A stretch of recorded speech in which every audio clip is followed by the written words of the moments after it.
ਸ੍ਰੀ ਵਾਹਿਗੁਰੂ ਸਾਹਿਬ ਜੀ। ਜਨਮ ਜਨਮ ਕੇ ਦੁਖ ਨਿਵਾਰੇ, ਸੂਖਾ ਮਨ ਸਾਧਾਰੈ। ਦਰਸ਼ਨ ਭੇਟਤ ਹੋਤ ਨਿਹਾਲਾ, ਹਰ ਕਾ ਨਾਮ ਵਿਚਾਰੈ। ਮੇਰਾ ਬੈਦ ਗੁਰੂ ਗੋਵਿੰਦਾ, ਹਰ ਹਰ ਨਾਮ ਔਖਦ ਮੁਖ ਦੇਐ। ਕਟੇ ਜਮ ਕੀ ਫੰਦਾ ਰਹਾਉ, ਸਮਰਥ ਪੁਰਖ ਪੂਰਨ ਬੇਦਾਤੇ। ਆਪੇ ਕਰਣੈ ਹਰਾ, ਆਪਣਾ ਦਾਸ ਹਰ ਆਪ ਉਬਾਰਿਆ। ਨਾਨਕ ਨਾਮ ਆਧਾਰਾ, ਸੋ ਕੋ ਟਲ ਗੁਰ ਸੇਵੀਐ। ਅਹਨਿਸ ਸੈ ਸੁਭਾਇ, ਦਰਸ਼ਨ ਪਰਸੈ ਗੁਰੂ ਕੈ। ਜਨਮ ਮਰਨ ਦੁਖ ਜਾਇ, ਹੋਵੈ ਸਿਫਤ ਖਸਮ ਦੀ।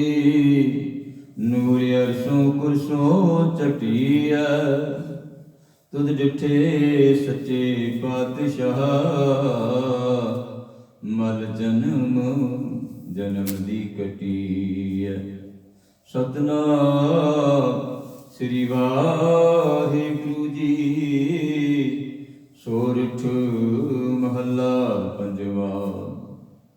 ਹਮਰੀ ਗਣਤ ਨ ਗਣਿਆ ਕਾਈ, ਆਪਣਾ ਬਿਰਦ ਪਛਾਣ। ਹਾਥ ਦੇ ਰਾਖੇ ਕਰ ਆਪਣੇ, ਸਦਾ ਸਦਾ ਰੰਗਮਾਨ। ਹਮਰੀ ਗਣਤ ਨਾ ਗਣਿਆ ਕਾਈ, ਆਪਣਾ ਬਿਰਦ ਪਛਾਣ। ਹਾਥ ਦੇ ਰਾਖੀ ਕਰ ਆਪਣੇ, ਸਦਾ ਸਦਾ ਰੰਗਮਾਨ। ਸਾਚਾ ਸਾਹਿਬ ਸਦ ਮਿਹਰਬਾਨ, ਬੰਦ ਪਾਇਆ ਮੇਰਾ ਸਤਿਗੁਰ ਪੂਰੈ। ਹੋਈ ਸਰਬ ਕਲਿਆਣ ਰਹਾਉ, ਜੀਉ ਪਾਏ ਪਿੰਡ ਜਿਨ ਸਾਜਿਆ। ਦਿੱਤਾ ਪਹਿਨਣ ਕਾਣ, ਆਪਣੇ ਦਾਸ ਕੀ ਆਪ ਪੈਜ ਰਾਖੀ। ਨਾਨਕ ਸਦ ਕੁਰਬਾਨ, ਜੀਉ ਪਾਏ ਪਿੰਡ ਜਿਨ ਸਾਜਿਆ। ਦਿੱਤਾ ਪਹਿਨਣ ਕਾਣ, ਆਪਣੇ ਦਾਸ ਕੀ ਆਪ ਪੈਜ ਰਾਖੀ। ਨਾਨਕ ਸਦ ਕੁਰਬਾਨ। ਵਾਹਿਗੁਰੂ ਜੀ ਕਾ ਖਾਲਸਾ, ਵਾਹਿਗੁਰੂ ਜੀ ਕੀ ਫਤਿਹ। ਪਿਆਰਿਓ ਕੀ ਮੁਬਾਰਕ ਬਚਨ ਆਪ ਜੀਆਂ ਨੇ ਸਰਵਣ ਕੀਤੇ ਹਨ। ਹੁਕਮਨਾਮਾ ਸੱਚਖੰਡ ਸ੍ਰੀ ਹਰਿਮੰਦਰ ਸਾਹਿਬ ਤੋਂ ਧੰਨ ਗੁਰੂ ਰਾਮਦਾਸ ਪਾਤਸ਼ਾਹ ਜੀਆਂ ਦੇ ਪਾਵਨ ਪਵਿੱਤਰ ਦਰਬਾਰ ਤੋਂ ਪ੍ਰਭ ਹਰਿਮੰਦਰ ਸੋਹਣਾ ਤਿਸਮਈ ਮਾਣਕ ਲਾਲ। ਮੋਤੀ ਹੀਰਾ ਨਿਰਮਲਾ, ਕੰਚਨ ਕੋਟ ਵਿਸਾਰ। ਬਿਨ ਪੌੜੀ ਗੜ ਕਿਉਂ ਚਰੂੰ, ਗੁਰ ਹਰਿ ਧਿਆਨ ਨਿਹਾਲ। ਸੱਚਖੰਡ ਸ੍ਰੀ ਹਰਿਮੰਦਰ ਸਾਹਿਬ ਜਿਹੜਾ ਕਿ ਜਿਨ੍ਹਾਂ ਦੇ ਬਾਰੇ ਸਤਿਗੁਰਾਂ ਨੇ ਇਹ ਗੱਲ ਆਖੀ ਹੈ ਕਿ ਪ੍ਰਭ ਹਰਿਮੰਦਰ ਸੋਹਣਾ, ਉਹਦੇ ਵਰਗਾ ਦੁਨੀਆ ਦੇ ਵਿੱਚ ਖੂਬਸੂਰਤ ਸੋਹਣਾ ਵੀ ਕੋਈ ਨਹੀਂ। ਤੇ ਸਮੇਂ ਮਾਣਕ ਲਾਲ, ਮੋਤੀ ਹੀਰਾ ਨਿਰਮਲਾ, ਕੰਚਨ ਕੋਟ ਵਿਸਾਰ। ਸਾਰੀਆਂ ਹੀ ਬਖਸ਼ਿਸ਼ਾਂ ਦਾ ਜਿਹੜਾ ਵੀ ਕੋਈ ਇਨਸਾਨ ਪਿਆਰੇ ਸੱਚਖੰਡ ਸ੍ਰੀ ਹਰਿਮੰਦਰ ਦੇ ਨਾਲ ਜੁੜ ਜਾਂਦਾ ਹੈ, ਸਾਰੀਆਂ ਹੀ ਬਖਸ਼ਿਸ਼ਾਂ ਦਾ ਪਾਤਰ ਬਣ ਜਾਂਦਾ ਹੈ। ਇਹ ਜੋ ਪਾਵਨ ਪਵਿੱਤਰ ਹੁਕਮਨਾਮਾ ਆਪ ਜੀਆਂ ਨੇ ਸਰਵਣ ਕੀਤਾ ਹੈ, 619 ਅਤੇ 620 ਅੰਗ ਤੇ ਧੰਨ ਧੰਨ ਸਾਹਿਬ ਸ੍ਰੀ ਗੁਰੂ ਗ੍ਰੰਥ ਸਾਹਿਬ ਮਹਾਰਾਜ ਜੀਆਂ ਦੇ ਅੰਦਰ ਸੁਭਾਈਮਾਨ ਹੈ। ਸੋਸ ਰਾਗ ਦੇ ਵਿੱਚ ਪੰਚਮ ਗੁਰਦੇਵ ਧੰਨ ਗੁਰੂ ਅਰਜਨ ਦੇਵ ਜੀ ਮਹਾਰਾਜ ਸ਼ਹੀਦਾਂ ਦੇ ਸਰਤਾਜ ਜੋ ਬਖਸ਼ਿਸ਼ ਸਾਡੀ ਝੋਲੀ ਦੇ ਵਿੱਚ ਪਾ ਰਹੇ ਨੇ, ਜੋ ਸਾਨੂੰ ਜਨ ਸੁਧਾਰਨ ਜੀਵਾਂ ਨੂੰ ਸਮਝਾਉਣ ਦਾ ਯਤਨ ਕਰ ਰਹੇ ਨੇ। ਸ਼ਬਦ ਦੀ ਵਿਚਾਰ ਦੇ ਨਾਲ ਜੁੜ ਕਰਕੇ ਸਮਝਣ ਦਾ ਯਤਨ ਕਰੀਏ, ਮਨੋਬਿਰਤੀਆਂ ਨੂੰ ਲੈ ਜਾਈਏ ਸੱਚਖੰਡ ਸ੍ਰੀ ਹਰਿਮੰਦਰ ਸਾਹਿਬ ਧੰਨ ਗੁਰੂ ਰਾਮਦਾਸ ਪਾਤਸ਼ਾਹ ਜੀਆਂ ਦੇ ਚਰਨਾਂ ਦੇ ਨਾਲ ਜੁੜ ਜਾਈਏ। ਸੋਰਠ ਮਹੱਲਾ ਪੰਜਵਾ। ਸੋਠ ਰਾਗ ਦੇ ਵਿੱਚ ਧੰਨ ਗੁਰੂ ਅਰਜਨ ਦੇਵ ਜੀ ਮਹਾਰਾਜ ਸ਼ਹੀਦਾਂ ਦੇ ਸਰਤਾਜ ਜੋ ਬਖਸ਼ਿਸ਼ ਕਰ ਰਹੇ ਨੇ, ਜੋ ਰਹਿਮਤ ਕਰ ਰਹੇ ਨੇ ਜੀ। ਹਮਰੀ ਗਣਤ ਨਾ ਗਣੀਆਂ ਕਾਈ, ਆਪਣਾ ਬਿਰਦ ਪਛਾਣ। ਸਾਡੀ ਅਵਗੁਣਾ ਵੱਲ ਉਹ ਕਦੇ ਵੀ ਵਾਹਿਗੁਰੂ ਨਹੀਂ ਪਿਆਰਿਓ ਵੇਖਦਾ, ਉਹ ਆਪਣੀ ਸੁਭਾਅ ਦੀ ਵਰਤੋਂ ਕਰਦਾ ਹੈ। ਸਾਡੇ ਵਿੱਚ ਤੇ ਅਵਗੁਣ ਭਰੇ ਬਹੁਤ ਨਹੀਂ। ਸਤਿਗੁਰ ਦੇ ਚਰਨਾਂ ਦੇ ਵਿੱਚ ਅਰਦਾਸ ਬੇਨਤੀ ਇਹੀਓ ਕਰਨੀ। ਪੰਚਮ ਗੁਰਦੇਵ ਬਖਸ਼ਿਸ਼ ਕਰਦੇ ਨੇ, ਕਿਰਪਾ ਕਰੋ ਦੀਨ ਕੇ ਦਾਤੇ, ਮੇਰਾ ਗੁਣ ਅਵਗੁਣ ਨਾ ਵਿਚਾਰੋ ਕੋਈ। ਮਾਟੀ ਕਾ ਕਿਆ ਧੋਪੈ ਸੁਆਮੀ, ਮਾਨਸ ਕੀ ਗਤ ਏ। ਹੁਣ ਮਿੱਟੀ ਨੂੰ ਕੋਈ ਕੀ ਧੋ ਸਕਦਾ? ਮਾਟੀ ਕਾ ਕਿਆ ਧੋਪੈ ਸੁਆਮੀ, ਮਾਨਸ ਕੀ ਗਤ ਏ। ਕਹਿੰਦੇ ਇਸੇ ਤਰ੍ਹਾਂ ਹੀ ਮਨੁੱਖ ਵੀ ਅਵਗੁਣਾਂ ਦੇ ਨਾਲ ਭਰਿਆ ਹੋਇਆ। ਮੇਰੇ ਮਨ ਸਤਿਗੁਰ ਸੇਵ ਸੁਖ ਹੋਈ, ਜੋ ਈਸ਼ੋ ਸੋਈ ਫਲ ਪਾਓ, ਫਿਰ ਦੁਖ ਨ ਵਿਆਪੈ ਕੋਈ। ਐ ਮੇਰੇ ਮਨਾ, ਉਸ ਵਾਹਿਗੁਰੂ ਦੇ ਨਾਲ ਜੁੜ ਜਾ। ਜਦੋਂ ਤੂੰ ਵਾਹਿਗੁਰੂ ਦੇ ਨਾਲ ਜੁੜ ਜਾਵੇਗਾ, ਜੋ ਤੇਰੀ ਮਨ ਦੀ ਮੁਰਾਦ ਹੈ ਉਹ ਪੂਰੀ ਹੋ ਜਾਵੇਗੀ। ਜਿਤੜੀ ਫਲ ਮਨ ਬਾਂਸ਼ੀਐ, ਤਿਤੜੀ ਸਤਿਗੁਰ ਪਾਸ। ਪੂਰਬ ਲਿਖੇ ਪਾਵਨੇ ਸਚ ਨਾਮ ਦੇ ਰਾਸ, ਕਾਚੇ ਭਾਂਡੇ ਸਾਜ ਨਿਵਾਜੇ, ਅੰਤਰ ਜੋਤ ਸਮੋਏ। ਜੈਸਾ ਲਿਖਤ ਲਿਖਿਆ ਤੁਰ ਕਰਤੇ, ਹਮ ਤੈਸੀ ਕਿਰਤ ਕਮਾਈ। ਜਿਹੋ ਜਿਹਾ ਲਿਖਤ ਪਿਆਰਿਓ ਸਾਡੇ ਮੱਥੇ ਦੀ ਉੱਤੇ ਲਿਖੀ ਹੋਈ ਹੈ, ਉਹੋ ਜੀ ਮਨੁੱਖ ਕਿਰਤ ਕਰਦਾ ਹੈ। ਉਹੋ ਜੀ ਮਨੁੱਖ ਕਰਦਾ ਹੈ ਜੋ ਕਿ ਧੁਰ ਦਰਗਾਹੋਂ ਉਹਦੇ ਮੱਥੇ ਦੇ ਵਿੱਚ ਪਾਇਆ ਹੋਇਆ। ਜੈਸਾ ਲਿਖਤ ਲਿਖਿਆ ਤੁਰ ਕਰਤੇ, ਹਮ ਤੈਸੀ ਕਿਰਤ ਕਮਾਈ। ਮਨ ਤਨ ਥਾਪ ਕੀਆ ਸਭ ਆਪਣਾ, ਇਹੋ ਆਵਣ ਦਾਣਾ। ਤੇ ਕਹਿੰਦੇ ਆਉਣ ਜਾਣ ਦਾ ਚੱਕਰ ਕਿਉਂ ਬਣਿਆ? ਕਹਿੰਦੇ ਜਿਹੜਾ ਅਸੀਂ ਆਪਣੇ ਸਰੀਰ ਨੂੰ ਆਪਣਾ ਸਮਝ ਲਿਆ, ਮਨ ਤਨ ਇਹਨਾਂ ਨੂੰ ਅਸੀਂ ਆਪਣਾ ਸਮਝ ਲਿਆ, ਮਨ ਤਨ ਥਾਪ ਕੀਆ ਸਭ ਆਪਣਾ। ਇਹੀਓ ਹੀ ਕਹਿੰਦੇ ਆਉਣ ਜਾਣ ਦਾ ਚੱਕਰ ਬਣਿਆ। ਇਹੀਓ ਆਉਣ ਜਾਣ ਦਾ ਚੱਕਰ ਬਣਿਆ ਕਿਉਂਕਿ ਅਸੀਂ ਮੇਰੀ ਵਿੱਚ ਫਸ ਗਏ। ਇਸ ਨੂੰ ਅਸੀਂ ਆਪਣਾ ਸਮਝ ਲਿਆ।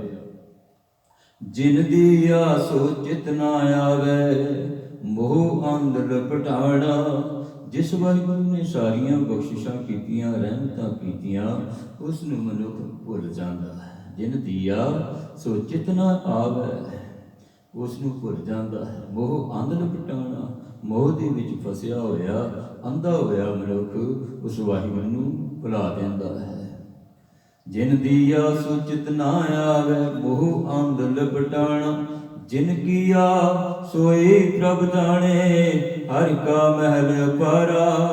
ਭਗਤ ਕਰੀ ਹਰਿ ਕੇ ਗੁਣ ਗਾਵਾਂ, ਨਾਨਕ ਦਾਸ ਤੁਮਾਰਾ। ਵਾਹਿਗੁਰੂ ਜੀ ਮੈਨੂੰ ਆਪਣੀ ਭਗਤੀ ਬਖਸ਼ਿਸ਼ ਕਰੋ, ਤਾਂ ਕਰਕੇ ਮੈਂ ਤੁਹਾਡੇ ਗੁਣ ਗਾਇਨ ਕਰਦਾ ਰਹਾ। ਪਿਆਰਿਓ ਤੂੰ ਸਾਡੇ ਅਵਗੁਣਾਂ ਵੱਲ ਨਹੀਂ ਤੱਕਦਾ।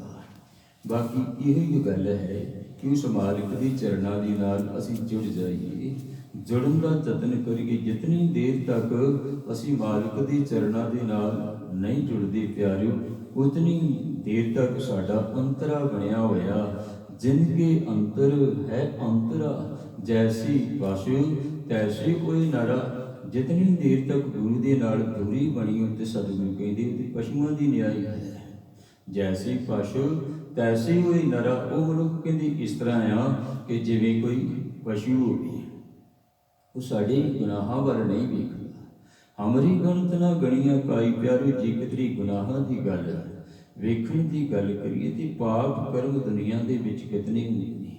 ਪਾਪ ਕਰਨ ਲੱਗਾ ਮਨੁੱਖ ਡਰਦਾ ਕੋਈ ਨਹੀਂ। ਪਿਆਰੀ ਇੱਕ ਸਾਖੀ ਬਹੁਤ ਹੀ ਪਿਆਰ ਵਾਲੀ ਮੈਂ ਆਪ ਜੀ ਦੇ ਨਾਲ ਸਾਂਝੀ ਕਰਨ ਲੱਗਾ ਕਹਿੰਦੀ ਇੱਕ ਰਾਜਾ ਜਿਸ ਦੇ ਘਰ ਦੇ ਵਿੱਚ ਔਲਾਦ ਕੋਈ ਨਹੀਂ, ਪਾਪ ਕਰਮ ਮਨੁੱਖ ਕਿੱਥੋਂ ਤੱਕ ਕਰਨ ਵਾਸਤੇ ਚਲਿਆ ਜਾਂਦਾ ਹੈ, ਆਪਣੇ ਗੁਨਾਹਾਂ ਨੂੰ ਛੁਪਾਉਣ ਵਾਸਤੇ ਵੀ ਬੜੇ ਯਤਨ ਕਰਦਾ ਹੈ। ਇਸ ਰਾਜੇ ਦੇ ਘਰ ਔਲਾਦ ਕੋਈ ਨਹੀਂ ਤੇ ਕਹਿੰਦੀ ਰਾਜ ਦਾ ਵਾਰਸ ਕੋਈ ਨਹੀਂ। ਰਾਜ ਦਾ ਵਾਰਸ ਨਾ ਹੋਣ ਕਰਕੇ ਬੜੀ ਵੈਦਾਂ ਹਕੀਮਾਂ ਨੂੰ ਬੜੀਆਂ ਦਵਾਈਆਂ ਕਰਾਈਆਂ ਕਿ ਕਿਧਰੇ ਔਲਾਦ ਦਾ ਸੁੱਖ ਮਿਲਦਾ ਹੋਵੇ, ਭਾਵੇਂ ਧੀ ਹੋਵੇ ਭਾਵੇਂ ਪੁੱਤਰ ਹੋਵੇ, ਪਰ ਰਾਜ ਦਾ ਵਾਰਸ ਨਹੀਂ ਕੋਈ ਹੋਵੇ। ਬੜੇ ਯਤਨ ਕੀਤੇ, ਬੜੀਆਂ ਦਵਾਈਆਂ ਕੀਤੀਆਂ, ਬੜਿਆਂ ਸਿਆਣਿਆਂ ਤੋਂ ਪੁੱਛਿਆ, ਪਰ ਕਿਧਰਿਓਂ ਇਹ ਮੁਰਾਦ ਪੂਰੀ ਨਹੀਂ ਹੋਈ। ਪਰ ਵਾਹਿਗੁਰੂ ਸਾਰੀਆਂ ਬਖਸ਼ਿਸ਼ਾਂ ਪਿਆਰਿਓ ਕਰਦਾ ਹੈ। ਵਾਹਿਗੁਰੂ ਤੋਂ ਬਿਨਾਂ ਕਿਸੇ ਡਾਕਟਰ ਦੇ ਹੱਥ ਵੱਸ ਨਹੀਂ ਆ, ਕਿਸੇ ਹਕੀਮ ਦੇ ਹੱਥ ਵੱਸ ਨਹੀਂ ਆ। ਇਹ ਤੇ ਦੱਦਾ ਦਾਤਾ ਏਕ ਹੈ, ਸਭ ਕੋ ਦੇਵਨਹਾਰ, ਦਿੰਦੇ ਟੋਟ ਨਾ ਆਵਈ, ਅਗੰਧ ਭਰੇ ਭੰਡਾਰ। ਇਹ ਦਾਤਾਂ ਸਾਰੀਆਂ ਉਸ ਵਾਹਿਗੁਰੂ ਨੇ ਆਪਣੇ ਹੱਥ ਵਿੱਚ ਰੱਖੀਆਂ ਹੋਈਆਂ ਨੇ। ਦਾਤੇ ਦਾਤ ਰੱਖੀ ਹੱਥ ਆਪਣੇ, ਜਿਸ ਭਾਵੈ ਤਿਸ ਦੇਈ, ਨਾਨਕ ਨਾਮ ਰਤੇ ਸੁਖ ਪਾਇਆ, ਦਰਗਹਿ ਜਾਤੇ ਸਈ। ਜਿਸ ਵੇਲੇ ਬਹੁਤ ਯਤਨ ਕੀਤੇ, ਕਿਧਰਿਓਂ ਪਿਆਰਿਓ ਔਲਾਦ ਕੋਈ ਨਾ ਹੋਈ, ਤੇ ਫਿਰ ਇਸ ਲਈ ਸਿਆਣਿਆਂ ਦੇ ਮਗਰ ਜਿਵੇਂ ਦੁਨੀਆ ਤੁਰ ਪੈਂਦੀ ਹੈ ਪਿਆਰਿਓ, ਅੱਜ ਵੀ ਇਸ ਗੱਲ ਵੱਲ ਝਾਤੀ ਮਾਰੋ ਕਿ ਬਹੁਤ ਸਾਰੇ ਲੋਕ ਨੇ, ਜਦੋਂ ਕੋਈ ਮਨ ਦੀ ਕਾਮਨਾ ਨਾ ਪੂਰੀ ਹੋਵੇ ਤੇ ਫਿਰ ਸਿਆਣਿਆਂ ਵਾਲੇ ਪਾਸੇ ਨੂੰ ਚੱਲ ਪੈਂਦੇ ਨੇ, ਗੁਰੂ ਦੇ ਦਰ ਨੂੰ ਵੀ ਛੱਡ ਦਿੰਦੇ ਨੇ। ਪਰ ਪਿਆਰਿਓ, ਗੁਰੂ ਦਾ ਦਰ ਛੱਡ ਕੇ ਜੇ ਕਿਧਰੇ ਹੋਰ ਕਿਧਰੇ ਅਸੀਂ ਭਟਕ ਕੇ ਹੀ ਵੇਖ ਲਈਏ, ਜੋ ਵੀ ਮਿਲਣਾ ਹੈ ਉਹ ਵਾਹਿਗੁਰੂ ਦੇ ਦਰ ਤੋਂ ਮਿਲਣਾ। ਜੋ ਮੰਗੀਏ ਸੋ ਪਾਈਏ, ਨਿਧਾਰਾਂ ਆਧਾਰ। ਜੋ ਵੀ ਬਖਸ਼ਿਸ਼ ਹੋਣੀ ਹੈ ਉਹ ਗੁਰੂ ਦੇ ਦਰ ਤੋਂ ਹੀ ਹੋਣੀ ਹੈ। ਕਿਧਰੇ ਸਿਆਣਿਆਂ ਦੇ ਕੋਲ ਚਲਿਆ ਜਾਵਾਂਗੇ, ਲੁੱਟੀ ਤੇ ਜ਼ਰੂਰ ਜਾ ਸਕਦੇ ਹਾਂ, ਵਹਿਮਾਂ ਭਰਮਾਂ ਦੇ ਵਿੱਚ ਪੈ ਸਕਦੇ ਹਾਂ, ਪਰ ਪੂਰੀ ਗੁਰੂ ਨਾਨਕ ਦੇ ਦਰ ਦੇ ਉੱਤੇ ਆ ਕਰਕੇ ਹੀ ਪੈਣੀ ਹੈ। ਗੁਰੂ ਨਾਨਕ ਦੇ ਚਰਨਾਂ ਦੇ ਨਾਲ ਜੁੜ ਕਰਕੇ ਹੀ ਮਨ ਬਾਸ਼ਤ ਫਲ ਪ੍ਰਾਪਤ ਹੋਣੇ ਨੇ। ਕਹਿੰਦੇ ਜਿਸ ਵੇਲੇ ਬੜੇ ਯਤਨ ਕੀਤੇ, ਹੁਣ ਸਿਆਣਿਆਂ ਵਾਲੇ ਪਾਸੇ ਨੂੰ ਚੱਲ ਪਏ ਕਿ ਉਹ ਸਿਆਣਾ ਦੱਸਦੇ ਵੀ ਕਿਵੇਂ, ਕਹਿੰਦੇ ਪੁੱਤਰ ਹੋਵੇਗਾ ਘਰ ਦੇ ਵਿੱਚ, ਕਿਵੇਂ ਔਲਾਦ ਹੋਵੇਗੀ। ਕਹਿੰਦੇ ਇਸੇ ਤਰ੍ਹਾਂ ਹੀ ਪਿਆਰਿਓ ਕਰਦੇ ਨੇ ਸਿਆਣੇ, ਮਗਰ ਲਾ ਲੈਂਦੇ ਨੇ, ਲੋਕ ਮਗਰ ਲਾ ਲੈਂਦੇ ਨੇ। ਇੱਕ ਤਾਂਤਰਿਕ ਜਿਹੜਾ ਆਪਣੇ ਆਪ ਨੂੰ ਦੱਸਦਾ ਸੀ ਕਿ ਮੇਰੇ ਕੋਲ ਜਿਹੜਾ ਵੀ ਆਏ ਮੈਂ ਉਸਦੇ ਮਨ ਦੀ ਮੁਰਾਦ ਪੂਰੀ ਕਰ ਸਕਦਾ, ਉਹਦੇ ਮਨ ਦੀ ਮੁਰਾਦ ਪੂਰੀ ਕਰ ਸਕਦਾ।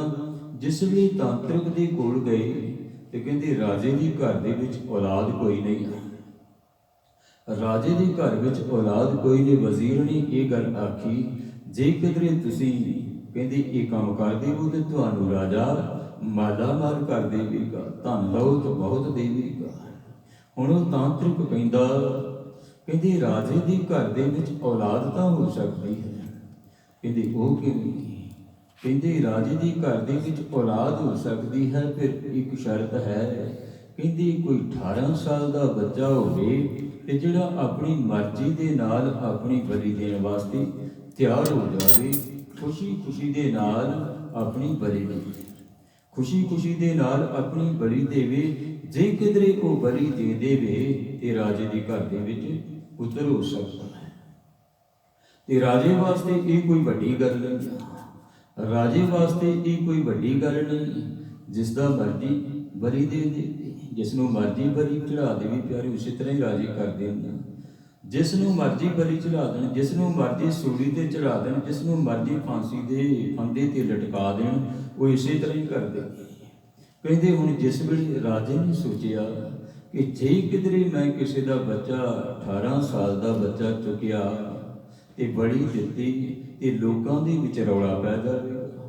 ਵਜ਼ੀਰ ਨੇ ਵੀ ਇਹ ਗੱਲ ਆਖੀ ਕਿ ਦੁਨੀਆ ਦੇ ਵਿੱਚ ਰੌਲਾ ਪੈ ਜਾਵੇਗਾ, ਰਾਜਾ ਸਾਹਿਬ ਤੁਹਾਡੀ ਬਹੁਤ ਬਦਨਾਮੀ ਹੋਵੇਗੀ।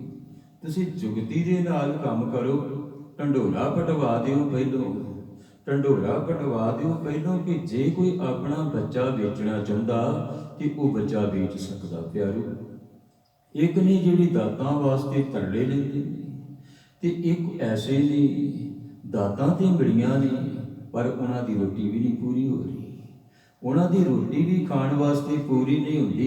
ਕਹਿੰਦੀ ਇੱਕ ਪਰਿਵਾਰ ਦੇ ਵਿੱਚ 7 ਪੁੱਤਰ ਪੈਦਾ ਹੋਏ, 7 ਪੁੱਤਰ ਪੈਦਾ ਹੋਏ, 6 ਪੁੱਤਰ ਤੇ ਚੰਗੇ ਭਲੇ ਨੇ, ਤੇ ਜਿਹੜਾ 7ਵਾਂ ਪੁੱਤਰ ਹੈ ਪਿਆਰਿਓ, ਹੈ ਤਾਂ ਉਹ ਵੀ ਉਸ ਮਾਲਿਕ ਦੀ ਭੌ ਵਾਲਾ, ਪਰ ਉਹ ਬਚਪਨ ਤੋਂ ਹੀ ਬੋਲਦਾ ਕੋਈ ਨਹੀਂ, ਕਿਸੇ ਨਾਲ ਗੱਲ ਕੋਈ ਨਹੀਂ ਕਰਦਾ। ਇਹ ਨਹੀਂ ਕਿ ਉਹ ਬੋਲਣਾ ਨਹੀਂ ਜਾਣਦਾ, ਪਰ ਉਹ ਬੋਲਦਾ ਨਹੀਂ ਕਿਸੇ ਦੇ ਨਾਲ ਬੋਲਦਾ ਨਹੀਂ, ਤੇ ਹਰ ਵੇਲੇ ਪਰਮੇਸ਼ਰ ਦੇ ਰੰਗ ਦੇ ਵਿੱਚ ਹੀ ਰੰਗਿਆ ਰਹਿੰਦਾ, ਪਰਮੇਸ਼ਰ ਦੇ ਰੰਗ ਦੇ ਵਿੱਚ ਰੰਗਿਆ ਰਹਿੰਦਾ। ਹੁਣ ਜਿਸ ਵੇਲੇ ਰਾਜੇ ਨੇ ਢੰਡੋਰਾ ਪਟਵਾਇਆ ਕਿ ਕੋਈ ਆਪਣਾ ਪੁੱਤਰ ਵੇਚਣਾ ਚਾਹੁੰਦਾ ਹੋਵੇ, 18 ਸਾਲ ਦਾ ਪੁੱਤਰ, 18 ਸਾਲ ਦਾ ਪੁੱਤਰ ਹੋਵੇ, ਜੇ ਕੋਈ ਆਪਣਾ ਵੇਚਣਾ ਚਾਹੁੰਦਾ, ਉਸ ਨੂੰ ਮੂੰਹ ਮੰਗੀ ਧਨ ਦੌਲਤ ਦਿੱਤੀ ਜਾਵੇਗੀ, ਪਰ ਬੱਚੇ ਦੀ ਬਲੀ ਦਿੱਤੀ ਜਾਣੀ। ਇਹ ਗੱਲ ਯਾਦ ਰੱਖਣਾ, ਬੱਚੇ ਦੀ ਬਲੀ ਦਿੱਤੀ ਜਾਣੀ। ਮੈਂ ਇਸੇ ਕਰਕੇ ਕਹਿੰਦੀ ਇਹ ਕਹਿ ਰਿਹਾ ਕਿ ਜੇ ਕੋਈ ਖੁਸ਼ੀ ਦੇ ਨਾਲ, ਫਿਰ ਬੱਚਾ ਵੀ ਆਪਣੀ ਬਲੀ ਖੁਸ਼ੀ ਦੇ ਨਾਲ ਦੇਵੇ, ਬੱਚਾ ਵੀ ਆਪਣੀ ਬਲੀ ਖੁਸ਼ੀ ਦੇ ਨਾਲ ਦੇਵੇ। ਹੁਣ ਇਹ ਪਰਿਵਾਰ ਨੇ ਸੋਚਿਆ ਸਾਡੇ 6 ਪੁੱਤਰ ਸਾਡੇ ਕੋਲ ਹੈ ਨਹੀਂ, ਇਹ 7ਵਾਂ ਪੁੱਤਰ ਨਾ ਕਿਸੇ ਨਾਲ ਗੱਲਬਾਤ ਕਰਦਾ, ਕਿਸੇ ਦੇ ਨਾਲ ਵੀ ਕੁਝ ਨਹੀਂ, ਨਾ ਮਾਂ ਪਿਓ ਦੇ ਨਾਲ, ਨਾ ਭੈਣ ਭਰਾਵਾਂ ਦੇ ਨਾਲ, ਕਿਸੇ ਨਾਲ ਗੱਲਬਾਤ ਨਹੀਂ ਕਰਦਾ। ਅਸੀਂ ਇਸ ਬੱਚੇ ਦੀ ਬਲੀ ਦੇ ਦਿੰਦੇ ਹਾਂ, ਇਸ ਬੱਚੇ ਨੂੰ ਵੇਚ ਦਿੰਦੇ ਹਾਂ, ਰਾਜਾ ਜੋ ਮਰਜ਼ੀ ਕਰੇ, ਬਲੀ ਦੇਵੇ ਭਾਵੇਂ ਜੋ ਮਰਜ਼ੀ ਕਰੇ। ਬੱਚੇ ਨੂੰ ਪਿਆਰਿਓ ਇਹਨਾਂ ਨੇ ਵੇਚ ਦਿੱਤਾ। ਜਿਸ ਵੇਲੇ ਬੱਚੇ ਨੂੰ ਵੇਚ ਦਿੱਤਾ ਹੁੰਦਾ ਪਿਆਰਿਓ, ਇਸੇ ਤਰ੍ਹਾਂ ਸੰਤ ਬਾਬਾ ਵਰਿਆਮ ਸਿੰਘ ਜੀ ਹੁਣੀ ਆਪਣੀ ਕਥਾ ਦੇ ਵਿੱਚ, ਆਪਣੇ ਲੈਕਚਰ ਦੇ ਵਿੱਚ ਇਹ ਗੱਲ ਕਹਿ ਰਹੇ ਸਨ। ਕਹਿੰਦੇ ਅਸੀਂ ਕਿਧਰੇ ਕੀਰਤਨ ਕਰਨ ਵਾਸਤੇ ਗਏ, ਤੇ ਕਹਿੰਦੇ ਕੀਰਤਨ ਕਰਨ ਵਾਸਤੇ ਜਦੋਂ ਗਏ ਤੇ ਕਹਿੰਦੇ ਕੀਰਤਨ ਦੇ ਵਿੱਚ ਰੌਲਾ ਪੈਣਾ ਸ਼ੁਰੂ ਹੋ ਗਿਆ, ਰੌਲਾ ਪੈਣਾ ਸ਼ੁਰੂ ਹੋ ਗਿਆ, ਤੇ ਵੇਖਿਆ ਕਿ ਕੀ ਗੱਲ ਹੋਈ। ਕਹਿੰਦੇ ਕਿਸੇ ਦਾ ਬੱਚਾ ਚੁੱਕਿਆ ਗਿਆ, ਕਿਸੇ ਦਾ ਛੋਟਾ ਜਿਹਾ ਬੱਚਾ ਚੁੱਕਿਆ ਗਿਆ। ਕਹਿੰਦੇ ਸਾਰੇ ਪਿੰਡ ਨੂੰ ਘੇਰਾ ਪਾ ਲਓ, ਸਾਰੇ ਪਿੰਡ ਨੂੰ ਘੇਰਾ ਜਿਸ ਵੇਲੇ ਪਾ ਲਿਆ, ਤੇ ਇੱਕ ਜ਼ਨਾਨੀ ਨੇ ਬੱਚਾ ਚੁੱਕਿਆ ਸੀ, ਇੱਕ ਔਰਤ ਨੇ ਉਹ ਛੋਟਾ ਜਿਹਾ ਬੱਚਾ ਚੁੱਕਿਆ, ਬੱਚਾ ਉਹਦੇ ਕੋਲੋਂ ਮਿਲ ਗਿਆ। ਉਸ ਨੂੰ ਕਹਿੰਦੇ ਕਿ ਤੂੰ ਇਹ ਬੱਚਾ ਕਿਉਂ ਚੁੱਕਿਆ, ਆਹ ਬੱਚਾ ਕਿੱਧਰ ਲਿਜਾ ਰਹੀ ਹੈ। ਕਹਿੰਦੇ ਇਸ ਬੱਚੇ ਦੀ ਬਲੀ ਦਿੱਤੀ ਜਾਣੀ ਸੀ, ਤੇ ਉਸ ਦੇ ਵਿੱਚ ਕਹਿੰਦੇ ਉਸ ਮਾਂ ਨੇ ਇਸ਼ਨਾਨ ਕਰਨਾ ਸੀ, ਉਹਦੇ ਘਰ ਦੇ ਵਿੱਚ ਔਲਾਦ ਹੋ ਜਾਂਦੀ। ਕਹਿੰਦੇ ਜਿਹੜਾ ਬੱਚੇ ਦੀ ਬਲੀ ਜਦੋਂ ਦਿੱਤੀ ਜਾਂਦੀ ਹੈ, ਉਹ ਵਾਲਾ ਜਿਹੜਾ ਖੂਨ ਹੈ ਉਸ ਦੇ ਵਿੱਚ ਜਨਾਨੀ ਇਸ਼ਨਾਨ ਕਰੇ ਤੇ ਔਲਾਦ ਹੋ ਜਾਂਦੀ ਹੈ। ਐਸੇ ਲੋਕ ਕਰਮ ਕਰਿਆ ਕਰਦੇ ਸਨ ਪਿਆਰਿਓ, ਵਹਿਮਾਂ ਭਰਮਾਂ ਦੇ ਵਿੱਚ ਫਸੇ ਹੋਏ, ਤੇ ਉਹੋ ਜਿਹੇ ਤਾਂਤਰਿਕ ਜਿਹੜੇ ਐਸੇ ਕੰਮ ਕਰਨ ਵਾਸਤੇ ਲੋਕਾਂ ਨੂੰ ਮਜਬੂਰ ਕਰਿਆ ਕਰਦੇ ਸਨ, ਪੈਸੇ ਲੈ ਲੈਣੇ, ਪੈਸੇ ਲੈ ਕੇ ਇਹੋ ਜਿਹੇ ਕਰਮ ਕਰਨੇ। ਹੁਣ ਪਿਆਰਿਓ ਜਿਸ ਵੇਲੇ ਇਹਨਾਂ ਨੇ 18 ਸਾਲ ਦੇ ਪੁੱਤਰ ਨੂੰ ਵੇਚ ਦਿੱਤਾ, ਜਵਾਨ ਪੁੱਤਰ ਵੇਚ ਦਿੱਤਾ, ਰਾਜੇ ਨੇ ਜਿਸ ਵੇਲੇ ਆਪਣੇ ਕੋਲ ਲਿਜਾਇਆ ਤੇ ਆਖਣ ਲੱਗੀ, ਬੇਟਾ ਤੈਨੂੰ ਪਤਾ, ਕਹਿੰਦੇ ਵੀਰਵਾਰ ਵਾਲੇ ਦਿਨ 4 ਵਜੇ ਤੇਰੀ ਬਲੀ ਦਿੱਤੀ ਜਾਣੀ। ਕਹਿੰਦੇ ਹਾਂ। ਹੁਣ ਬੋਲਿਆ ਇਹ ਬੱਚਾ, ਕਦੀ ਨਹੀਂ ਸੀ ਪਹਿਲੋਂ ਬੋਲਿਆ। ਕਹਿੰਦੇ ਹਾਂ ਮੈਨੂੰ ਪਤਾ ਹੈ ਕਿ ਤੁਸੀਂ ਮੈਨੂੰ ਖਰੀਦ ਕੇ ਲਿਆਏ, ਤੁਸੀਂ ਮੈਨੂੰ ਖਰੀਦ ਕੇ ਲਿਆਏ। ਤੇ ਕਹਿੰਦੇ ਠੀਕ ਹੈ, ਫਿਰ ਤੇਰੇ ਮਨ ਦੀ ਕੋਈ ਮੁਰਾਦ? ਕਹਿੰਦੇ ਮਨ ਦੀ ਮੇਰੀ ਮੁਰਾਦ ਇਹ ਹੈ ਕਿ ਮੈਂ ਸਭ ਤੋਂ ਪਹਿਲਾਂ ਇਸ਼ਨਾਨ ਕਰਾਂਗਾ, ਇਸ਼ਨਾਨ ਕਰਨ ਤੋਂ ਬਾਅਦ ਕਹਿੰਦੇ 2.5 ਘੰਟੇ ਦਾ ਸਮਾਂ ਮੈਨੂੰ ਦੇ ਦੇਣਾ, 2.5 ਘੰਟੇ ਤੋਂ ਬਾਅਦ ਜਦੋਂ ਮੈਂ ਤੁਹਾਨੂੰ ਆਖਾਂਗਾ ਬੇਸ਼ੱਕ ਤੁਸੀਂ ਮੈਨੂੰ ਬਲੀ ਚੜਾ ਦੇਣਾ। ਹੁਣ ਇਸੇ ਤਰ੍ਹਾਂ ਹੀ ਇਸ ਬੱਚੇ ਨੇ ਕੀਤਾ ਪਿਆਰਿਓ।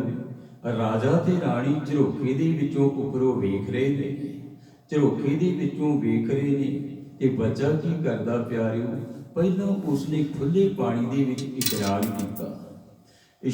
ਕੀਤਾ, ਫਿਰ ਉਹ 2.5 ਘੰਟੇ ਬਿਲਕੁਲ ਅੱਖਾਂ ਮੀਟ ਕੇ ਉਸ ਪਰਮੇਸ਼ਰ ਦੇ ਨਾਲ ਇੱਕ ਮਿਕ ਹੋਇਆ।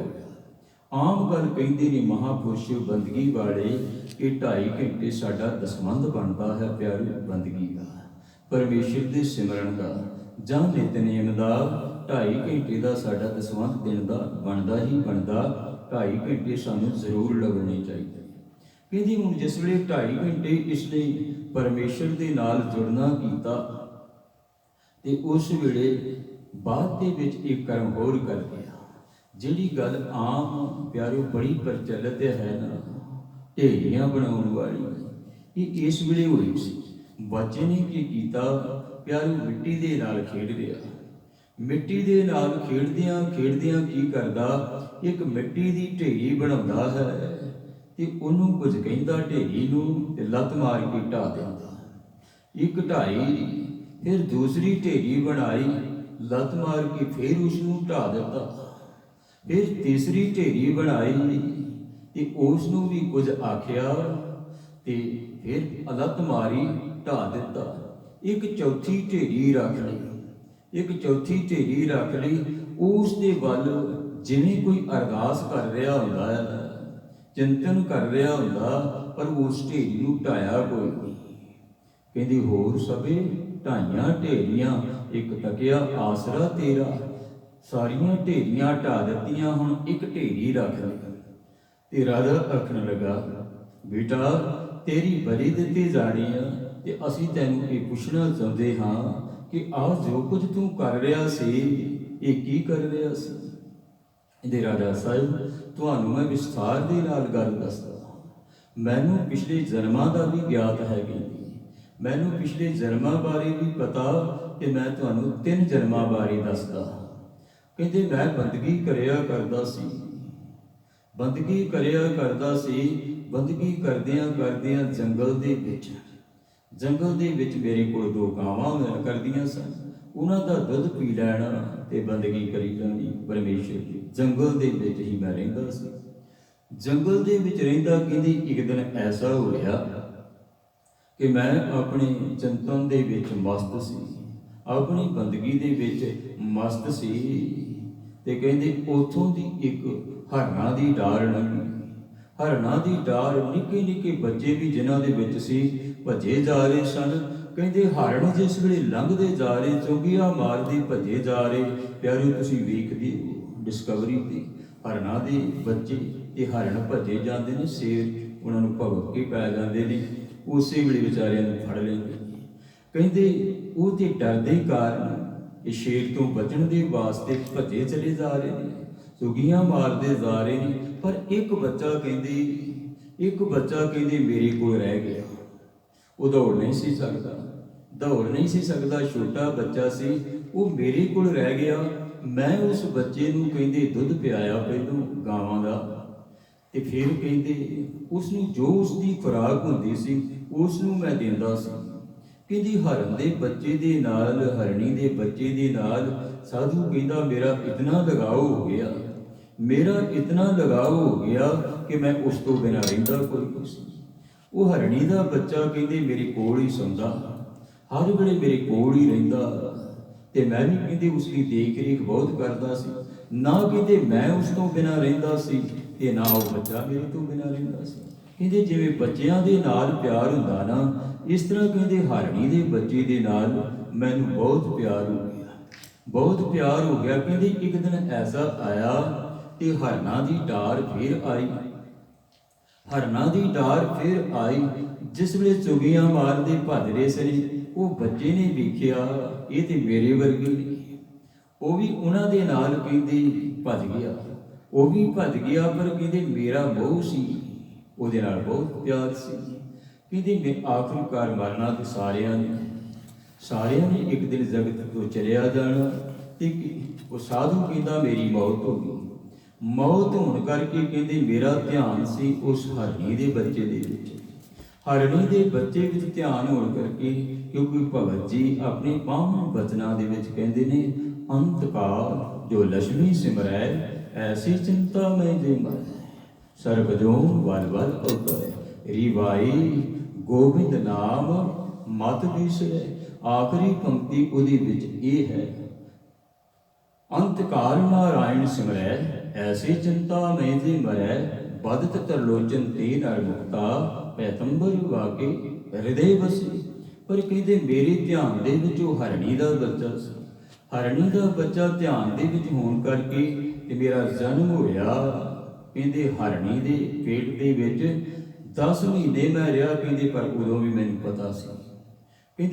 ਮੈਨੂੰ ਪਤਾ ਸੀ, ਕਿ ਮੈਂ ਕਿਸ ਕਰਕੇ ਹਰਣੀ ਦੇ ਗਰਭ ਦੇ ਵਿੱਚ ਆਇਆ। 10 ਮਹੀਨੇ ਕਹਿੰਦੇ ਮੈਂ ਉੱਥੇ ਬਤੀਤ ਕੀਤੇ। ਫਿਰ ਮੇਰਾ ਜਨਮ ਹੋਇਆ। ਕਹਿੰਦੇ ਜਿਤਨੀ ਕਿ ਮੇਰੀ ਆਰਗਲਾ ਸੀ, ਹਰਣੀ ਦੇ ਬੱਚੇ ਦੀ ਇਸੇ ਤਰ੍ਹਾਂ ਕਹਿੰਦੇ ਪੂਰੀ ਕੀਤੀ। ਉਸ ਤੋਂ ਬਾਅਦ ਮੇਰਾ ਕਹਿੰਦੇ ਹੁਣ ਇਸ ਪਰਿਵਾਰ ਦੇ ਵਿੱਚ ਜਨਮ ਹੋਇਆ। ਅਸੀਂ 7 ਭਰਾ, ਅਸੀਂ ਕਹਿੰਦੇ 7 ਭਰਾ ਵਾਂ। 6 ਭਰਾ ਮੇਰੇ ਵੱਡੇ ਮੇਰੇ ਤੋਂ, ਮੈਂ ਸਾਰਿਆਂ ਤੋਂ ਛੋਟਾ। 18 ਸਾਲ ਦੀ ਮੇਰੀ ਆਰਗਲਾ ਹੈ। ਤੇ ਕਹਿੰਦੇ ਰਾਜਾ ਸਾਹਿਬ ਤੁਸੀਂ ਢੰਡੋਰਾ ਪਟਵਾਇਆ ਤੇ ਮੇਰਾ ਮਾਂ ਪਿਓ, ਉਹਨਾਂ ਨੇ ਸਮਝਿਆ ਇਹ ਤੇ ਗੱਲ ਕਰਦਾ ਹੀ ਕੋਈ ਨਹੀਂ, ਇਹਦੇ ਬੋਲਦਾ ਹੀ ਨਹੀਂ ਕਿਸੇ ਨਾਲ। ਪਰ ਮੈਨੂੰ ਪਿਛਲੇ ਜਨਮਾਂ ਦੀ ਸੋਝੀ ਹੋਣ ਕਰਕੇ ਮੈਂ ਬੋਲਦਾ ਨਹੀਂ ਸੀ ਕਿਸੇ ਜਨਮ, ਮੈਂ ਕਿਸੇ ਨਾਲ ਗੱਲ ਕੋਈ ਨਹੀਂ ਸੀ ਕਰਦਾ ਤੇ ਹਰ ਵੇਲੇ ਪਰਮੇਸ਼ਰ ਦੇ ਚਿੰਤਨ ਦੇ ਵਿੱਚ ਰਹਿੰਦਾ ਸੀ। ਉਸ ਮਾਲਕ ਦੀ ਬੰਦਗੀ ਕਰਦਾ ਰਹਿੰਦਾ ਸੀ। ਹਰ ਵੇਲੇ ਮਾਲਕ ਦੇ ਵਿੱਚ ਮੇਰਾ ਧਿਆਨ ਹੋਇਆ ਕਰਦਾ ਸੀ। ਤੇ ਕਹਿੰਦੇ ਮਾਂ ਪਿਓ ਨੇ ਤੇ ਇਹੋ ਹੀ ਸਮਝਿਆ ਕਿ ਮੈਂ ਕਾਰ ਵਿਹਾਰ ਕੋਈ ਨਹੀਂ ਕਰਦਾ, ਮੈਂ ਤੇ ਨਿਕੰਮਾ ਹਾਂ। 18 ਸਾਲ ਦੀ ਮੇਰੀ ਉਮਰ ਹੋ ਗਈ, ਹਾਲੇ ਤੱਕ ਮੈਂ ਕਹਿੰਦੇ ਕੁਝ ਨਹੀਂ ਕਰਦਾ। ਤੇ ਮਾਂ ਪਿਓ ਨੇ ਸਮਝਿਆ ਇਸ ਨੂੰ ਅਸੀਂ ਵੇਚ ਦਿੰਦੇ ਹਾਂ, ਇਸ ਨੂੰ ਅਸੀਂ ਵੇਚ ਦਿੰਦੇ ਹਾਂ। ਤੇ ਮੈਨੂੰ ਰਾਜਾ ਸਾਹਿਬ ਤੁਹਾਡੇ ਅੱਗੇ ਵੇਚ ਦਿੱਤਾ, ਤੁਹਾਡੇ ਅੱਗੇ ਵੇਚ ਦਿੱਤਾ ਬਲੀ ਦੇਣ ਵਾਸਤੇ, ਤੇ ਤੁਸੀਂ ਮੇਰੀ ਹੁਣ ਬਲੀ ਦੇ ਰਹੇ ਹੋ। ਇਹ ਕਹਿੰਦੇ ਤੁਸੀਂ ਗੱਲ ਤੇ ਤੁਹਾਨੂੰ ਮੈਂ ਦੱਸ ਦਿੱਤੀ, ਤੁਹਾਡਾ ਸਮਾਂ ਹੁੰਦਾ ਜਾ ਰਿਹਾ ਮੇਰੀ ਬਲੀ ਦੇਣ ਦਾ, ਤੁਸੀਂ ਮੈਨੂੰ ਬਲੀ ਦੇ ਦਿਓ। ਕਹਿੰਦੇ ਇਹ ਤੇ ਠੀਕ ਹੈ, ਤੂੰ ਆਪਣੀ ਸਾਰੀ ਗੱਲ ਦੱਸੀ ਪਿਛਲੇ 2 ਜਨਮਾਂ ਦੀ, ਆ ਤੀਸਰੇ ਜਨਮ ਦਾ ਵੀ ਤੈਨੂੰ ਪਤਾ ਹੈ, ਤੈਨੂੰ ਸਾਰੀ ਗਿਆਨ ਹੈ। ਤੇ ਕਹਿੰਦੇ ਪਿਆਰਿਓ ਉਸਨੇ ਇਹ ਗੱਲ ਆਖੀ ਕਿ ਹਰ ਇੱਕ ਮਨੁੱਖ ਨੂੰ 100 ਜਨਮ ਦਾ ਪਤਾ ਹੋਇਆ ਕਰਦਾ ਹੈ। ਮਾਂ ਦੇ ਗਰਭ ਦੇ ਵਿੱਚ 100 ਜਨਮ ਦਾ ਹਰ ਇੱਕ ਨੂੰ ਪਤਾ ਹੋਇਆ ਕਰਦਾ, ਪਰ ਮਨੁੱਖ ਭੁੱਲ ਜਾਂਦਾ ਹੈ। ਜਦੋਂ ਗਰਭ ਦੇ ਵਿੱਚ ਹੁੰਦਾ ਉਸ ਵੇਲੇ ਅਰਦਾਸਾਂ ਕਰਦਿਆਂ ਹੋਇਆਂ ਪੁੱਠਾ ਲਟਕਦਾ ਹੋਇਆ ਇਹ ਕਹਿੰਦਾ ਐ ਮਾਲਕ ਮੈਨੂੰ ਮਾਂ ਦੇ ਗਰਭ ਚੋਂ ਬਾਹਰ ਕੱਢ। ਐ ਮੈਂ ਪੁੱਠਾ ਲਟਕ ਰਿਹਾ, ਇਹ ਤੇ ਦੁਖੀ ਹੋ ਰਿਹਾ, ਮੈਂ ਸਵਾਸ ਸਵਾਸ ਤੇਰਾ ਚਿੰਤਨ ਕਰਾਂਗਾ। ਤੇ ਪਰਮੇਸ਼ਰ ਪਿਆਰੀ ਉਸ ਵੇਲੇ ਮਨੁੱਖ ਨੂੰ ਪਤਾ ਕੀ ਕਹਿੰਦਾ, ਉਹਦੀ ਲਿਵ ਜੁੜੀ ਹੁੰਦੀ ਹੈ, ਲਿਵ ਜੁੜੀ ਹੁੰਦੀ ਹੈ। ਪਰਮੇਸ਼ਰ ਉਸ ਦੀ ਲਿਵ ਨੂੰ ਤੋੜ ਕੇ ਫਿਰ ਕਹਿੰਦੇ ਨੇ ਵੇਖ ਤੈਨੂੰ ਪਹਿਲਾਂ ਇਹ ਜਨਮ ਦਿੱਤਾ, ਉਹ ਜਨਮ ਦੇ ਵਿੱਚ ਤੂੰ ਕਹਿੰਦੀ ਭਗਤੀ ਕੋਈ ਨਹੀਂ ਕੀਤੀ, ਚੰਗਾ ਕਰਮ ਕੋਈ ਨਹੀਂ ਕੀਤਾ, ਵੇਖ ਆਹ ਜਨਮ ਤੈਨੂੰ ਦਿੱਤਾ, ਇਸ ਜਨਮ ਦੇ ਵਿੱਚ ਵੀ ਤੂੰ ਭਗਤੀ ਨਹੀਂ ਕੀਤੀ। ਪਿਆਰੂ ਕਿਤਨੇ ਜਨਮਾਂ ਤੋਂ ਅਸੀਂ ਆਏ ਹਾਂ, ਕਈ ਜਨਮ ਪਏ ਕੀਟ ਪਤੰਗਾ, ਕਈ ਜਨਮ ਗਜ਼ ਮੀਨ ਕੁਰੰਗਾ, ਕਈ ਜਨਮ ਪੰਖੀ ਸਰਪੋ, ਕਈ ਜਨਮ ਹੈਵਰ ਬ੍ਰਿਖ ਜੋਇਓ, ਮਿਲ ਜਗਦੀਸ਼ ਮਿਲਨ ਕੀ ਬਰੀਆ, ਚਰਮਕਾਰ ਇਹ ਦੇ ਸੰਜਰੀਆ। ਇਹ ਮਨੁੱਖੀ ਡਰਾਮਾ ਜਿਹੜਾ ਸਾਨੂੰ ਮਿਲਿਆ, ਪਤਾ ਨਹੀਂ ਕੁੱਤੇ ਬਿੱਲੇ ਕਾਂ ਸੱਪ ਹਾਥੀ ਕਿੰਨੇ ਜਨਮਾਂ ਦੇ ਵਿੱਚੋਂ ਅਸੀਂ ਲੰਘ ਕੇ ਆਏ ਹਾਂ। ਟੇਢੀਆਂ ਜੂਨਾਂ ਸਾਰੀਆਂ ਦੇ ਵਿੱਚੋਂ ਕਹਿੰਦੇ ਰਾਜਾ ਸਾਹਿਬ ਅਸੀਂ ਲੰਘ ਕੇ ਆਏ ਹਾਂ। ਜਿਵੇਂ ਮੈਂ ਤੁਹਾਨੂੰ ਦੱਸਿਆ ਹੈ ਇਸੇ ਤਰ੍ਹਾਂ ਤੁਸੀਂ ਵੀ ਕਹਿੰਦੇ ਕਈਆਂ ਜੂਨਾਂ ਦੇ ਵਿੱਚੋਂ ਲੰਘ ਕੇ ਆਏ ਹੋ, ਕਈਆਂ ਜੂਨਾਂ ਦੇ ਵਿੱਚੋਂ ਲੰਘ ਕੇ ਆਏ ਹੋ। ਤੇ ਕਹਿੰਦੇ ਹੁਣ ਮੈਨੂੰ ਇਹ ਜਨਮ ਮਿਲਿਆ ਤੇ ਤੁਸੀਂ ਮੈਨੂੰ ਬਲੀ ਲੈਣ ਵਾਸਤੇ, ਬਲੀ ਦੇਣ ਵਾਸਤੇ ਲੈ ਆਂਦਾ। ਕਹਿੰਦੇ ਹੁਣ ਇੱਕ ਸਵਾਲ ਰਾਜਾ ਸਾਹਿਬ ਕਹਿੰਦਾ ਮੇਰਾ ਹੋਰ, ਤੂੰ ਕਹਿੰਦੇ ਢੇਰੀਆਂ ਬਣਾ ਰਿਹਾ ਸੀ ਮਿੱਟੀ ਦੀਆਂ ਤੇ ਉਹਨਾਂ ਨੂੰ ਢਾਈ ਜਾ ਰਿਹਾ ਸੀ। 3 ਢੇਰੀਆਂ ਬਣਾਈਆਂ ਤੇ ਤੂੰ ਢਾ ਦਿੱਤੀਆਂ, ਚੌਥੀ ਢੇਰੀ ਤੂੰ ਰੱਖ ਕੇ ਉਸ ਨੂੰ ਨਮਸਕਾਰਾਂ ਕਰੀ ਜਾ ਰਿਹਾ ਵਾਰ-ਵਾਰ। ਅਸੀਂ ਇਸ ਦਾ ਕਾਰਨ ਪੁੱਛਣਾ ਚਾਹੁੰਦੇ ਹਾਂ।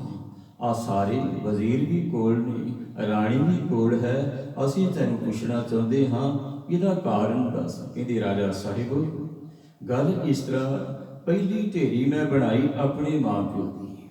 ਮਾਂ ਪਿਓ ਦਾ ਕਰਮ ਹੁੰਦਾ ਕਿ ਬੱਚੇ ਦੀ ਪਰਵਰਿਸ਼ ਕਰਨੀ, ਉਸ ਦੀ ਦੇਖ ਰੇਖ ਕਰਨੀ, ਉਸ ਨੂੰ ਚੰਗੇ ਸੰਸਕਾਰ ਦੇਣੇ, ਉਸ ਨੂੰ ਪੜ੍ਹਾਈ ਕਰਾਉਣੀ ਤੇ ਉਹਦਾ ਪੂਰਾ ਖਿਆਲ ਰੱਖਣਾ।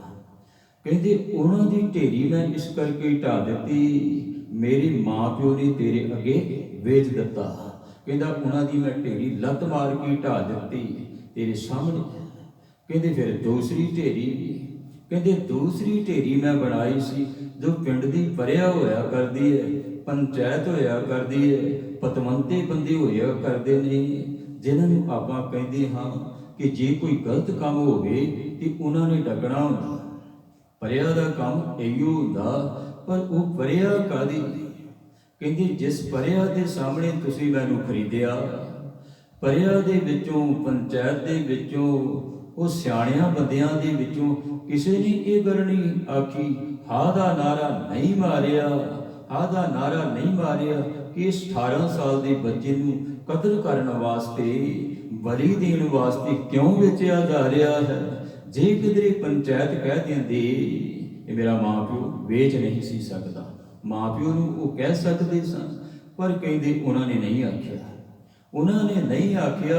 ਮੈਂ ਲੱਤ ਮਾਰ ਕੇ ਦੀ ਉਹਨਾਂ ਦੀ ਵੀ ਢੇਰੀ ਢਾ ਦਿੱਤੀ। ਇਹ ਪੰਚਾਇਤ ਕਾਦੀ, ਇਹ ਸਿਆਣੇ ਕਾਦੇ ਨੇ, ਇਹ ਪਤਵੰਤੇ ਸੱਜਣ ਕਾਦੇ ਨੇ, ਇਹਨਾਂ ਦੀ ਚੋਣ ਕਾਦੀ ਕੀਤੀ ਹੋਈ ਹੈ। ਜੇ ਕੋਈ ਦੇਖ ਰੇਖ ਨਹੀਂ ਕਿਸੇ ਦੀ ਕਰ ਸਕਦੇ, ਫਿਰ ਕਹਿੰਦੇ ਤੀਸਰੀ ਢੇਰੀ, ਤੀਸਰੀ ਢੇਰੀ ਕਹਿੰਦੇ ਹੁਣ ਰਾਜਾ ਸਾਹਿਬ ਤੁਹਾਡੀ ਦੀ ਗੱਲ ਆ ਗਈ, ਹੁਣ ਤੁਹਾਡੇ ਤੇ ਗੱਲ ਆ ਗਈ।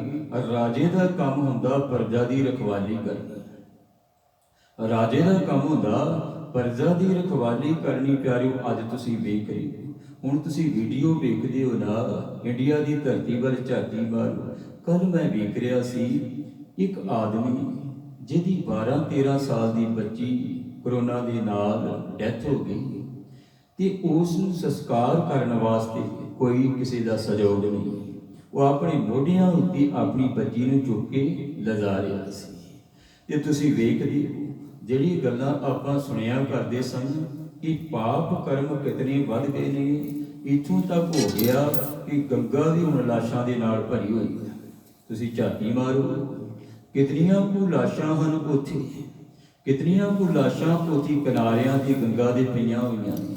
ਲੋਕਾਂ ਨੂੰ ਸੰਸਕਾਰ ਕਰਨ ਵਾਸਤੇ ਇੰਡੀਆ ਦੀ ਧਰਤੀ ਦੇ ਉੱਤੇ ਪਿਆਰਿਓ ਜਗ੍ਹਾ ਵੀ ਨਹੀਂ ਮਿਲ ਰਹੀ। ਈਵਨ ਕਿ ਇੱਥੋਂ ਤੱਕ ਇੱਕ ਆਦਮੀ ਸੰਸਕਾਰ ਕਰਨ ਵਾਸਤੇ ਪਿਆਰਿਓ, ਸੰਸਕਾਰ ਕਰਨ ਵਾਸਤੇ ਸ਼ਮਸ਼ਾਨ ਭੂਮੀ ਦੇ ਵਿੱਚ ਜਿਹੜੀਆਂ ਸੜੀਆਂ ਹੋਈਆਂ ਲੱਕੜਾਂ ਹੁੰਦੀਆਂ ਨੇ, ਵੱਧ ਜਾਂਦੀਆਂ ਨੇ, ਉਹ ਇਕੱਠੀਆਂ ਕਰ ਰਿਹਾ ਕਿ ਮੈਂ ਆਪਣੇ ਦਾ ਕਿਸੇ ਦਾ ਸੰਸਕਾਰ ਕਰਨਾ ਹੈ, ਸੰਸਕਾਰ ਕਰਨਾ ਆਪਣੇ ਕਿਸੇ ਦਾ। ਕਈਆਂ ਨੇ ਇਹ ਇੱਥੋਂ ਤੱਕ ਕਰ ਦਿੱਤਾ ਪਿਆਰਿਓ, ਆ ਜਿਹੜਾ ਗੈਸ ਦਾ ਸਿਲੰਡਰ ਹੈ ਘਰ ਦੇ ਵਿੱਚ ਉਹਦੇ ਉੱਤੇ ਰੱਖ ਕੇ ਸੰਸਕਾਰ ਕੀਤਾ। ਇਹ ਕਿਤਨਾ ਪਾਪ ਹੋ ਗਿਆ, ਕਿਤਨਾ ਪਾਪ ਕਰਮ ਵੱਧ ਗਿਆ। ਪਿਆਰੂ ਧਰਤੀ ਵੀ ਇਸੇ ਕਰਕੇ ਪੁਕਾਰ ਕਰਦੀ ਸੀ ਕਿ ਮੈਂ ਇਤਨਾ ਪਾਪ ਕਰਮ ਵੇਖ ਨਹੀਂ ਸਕਦੀ, ਮੈਂ ਝੱਲ ਨਹੀਂ ਸਕਦੀ, ਮੈਂ ਇਤਨਾ ਪਾਪਾਂ ਦਾ ਭਾਰ ਆਪਣੇ ਤੇ ਲੈ ਨਹੀਂ ਸਕਦੀ। ਧਰਤੀ ਨੂੰ ਪੁੱਛਿਆ ਨਾ ਕਿ ਤੈਨੂੰ ਭਾਰ ਕਿਸਦਾ ਹੈ, ਕਹਿੰਦੀ ਅਕਿਰਤ ਕਣਾਂ ਨਾ ਤਿਸ ਭਾਰੀ ਪਰਬਤਾਂ ਅਸਮਾਨ ਕਹਾਂਦੇ, ਨਾ ਤਿਸ ਭਾਰੀ ਕੂਟ ਗੜ ਘਰ ਬਾਰ ਦਸੰਦੇ, ਨਾ ਤਿਸ ਭਾਰੀ ਪਰਬਤਾਂ ਨਾਦ ਵਾਹ ਵਹਾਂਦੇ, ਨਾ ਤਿਸ ਭਾਰੀ ਤਰਵਰਾਂ ਫਲ ਸੁਫਲ ਫਲੰਦੇ। ਤੇ ਕਹਿੰਦੇ ਭਾਰੇ ਕੀ ਨੇ ਐ ਧਰਤੀ, ਤੈਨੂੰ ਪਰਬਤਾਂ ਦਾ ਭਾਰ ਨਹੀਂ, ਤੈਨੂੰ ਜੰਗਲ ਦਾ ਭਾਰ ਨਹੀਂ, ਤੈਨੂੰ ਜੀ ਜਨਤਾ ਦਾ ਭਾਰ ਨਹੀਂ। ਭਾਰੀ ਹੋਈ ਆਕਿਰਤ ਘਣ ਮੰਦੀ ਨੂੰ ਮੰਦੇ, ਕਹਿੰਦੇ ਸਾਰਿਆਂ ਤੋਂ ਭੈੜੇ ਨਹੀਂ ਮੈਨੂੰ ਭਾਰ ਉਹਨਾਂ ਲੋਕਾਂ ਦਾ ਜਿਹੜੇ ਆਕਿਰਤ ਘਣ ਨੇ। ਜਿਸ ਪਰਮੇਸ਼ਰ ਨੇ ਜ਼ਿੰਦਗੀ ਦਿੱਤੀ ਹੈ, ਜ਼ਿੰਦਗੀ ਤੇ